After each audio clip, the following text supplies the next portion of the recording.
नमस्कार दोस्तों, आज के हमारे इस वीडियो में हम आपके लिए अजा एकादशी की व्रत कथा लेकर आए हैं।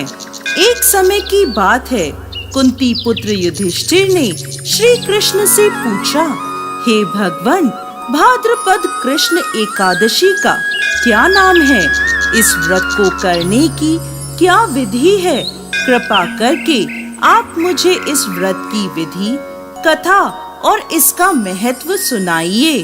भगवान श्री कृष्ण कहते हैं, धर्मराज, भाद्रपद कृष्ण पक्ष की एकादशी का नाम अजा एकादशी है। यह समस्त पापों का नाश करने वाली है। इस एकादशी के दिन भगवान श्री हरि विष्णु की पूजा की जाती है। जो मनुष्य इस दिन श्री हरि विष्णु की पूजा करते हैं, उन्हें वैकुंठ की प्राप्ति होती है।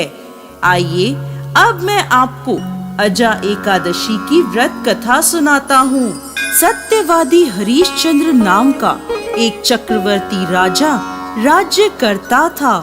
उसने विश्वामित्र को दक्षिणा छुपाने के लिए अपना सारा राज्य त्याग दिया, साथ ही अपनी पुत्री, पुत्र तथा स्वयं को बेच दिया।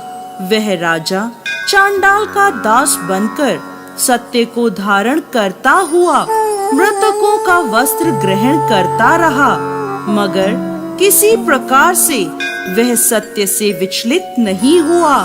कई बार राजा चिंता के समुद्र में डूबकर विचलित होकर विचार करता था कि मैं कहाँ जाऊं, क्या करूं जिससे मेरा उद्धार हो।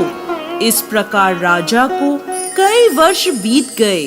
एक दिन राजा इसी चिंता में बैठा हुआ था कि गौतम ऋषि वहां आ पहुँचे। राजा ने उन्हें देखकर दंडवत प्रणाम किया और आप बीती सारी दुख भरी कहानी सुनाई। राजा हरिश्चंद्र की यह बात सुनकर गौतम ऋषि कहने लगे, राजन, आज से ठीक 7 दिनों बाद भाद्रपद कृष्ण पक्ष की एकादशी आएगी। इस एकादशी को अजा एकादशी कहा जाता है। आप विधि पूर्वक इसका व्रत करें। इस व्रत के प्रभाव से आपके समस्त पाप नष्ट हो जाएंगे। इस प्रकार राजा से कहकर गौतम ऋषि उसी समय अंतर्ध्यान हो गए। राजा ने उनके कहे अनुसार एकादशी आने पर विधि पूर्वक व्रत किया, जागरण किया। इसी बीच राजा हरिश्चंद्र का पुत्र रोहित सांप के डसने से मृत्यु को प्राप्त हुआ। शव्या रानी द्वारा राजकुमार को शमशान में लाए जाने पर राजा हरिश्चंद्र ने रानी शव्या से शमशान का कर मांगा, मगर असहाय शव्या रानी के पास देने के लिए कुछ भी नहीं था। इसलिए उन्होंने अपनी चुनरी को चीरकर शमशान का कर चुकाया। अजा एकादशी के व्रत के प्रभाव से राजा के समस्त पाप नष्ट हो गए।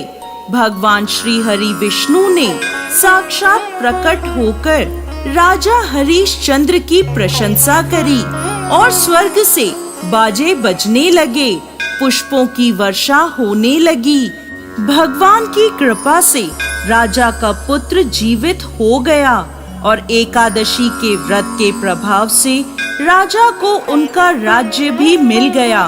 फिर वह तीनों चिरकाल तक राज्य सुख भोग कर अंत में ईश्वर को प्राप्त हुए। हे धर्मराज, यह सब अजा एकादशी के व्रत के प्रभाव से हुआ था। जो मनुष्य पूरे मन से विधि पूर्वक इस व्रत को करते हुए रात्रि जागरण करते हैं, उनके समस्त पाप नष्ट हो जाते हैं।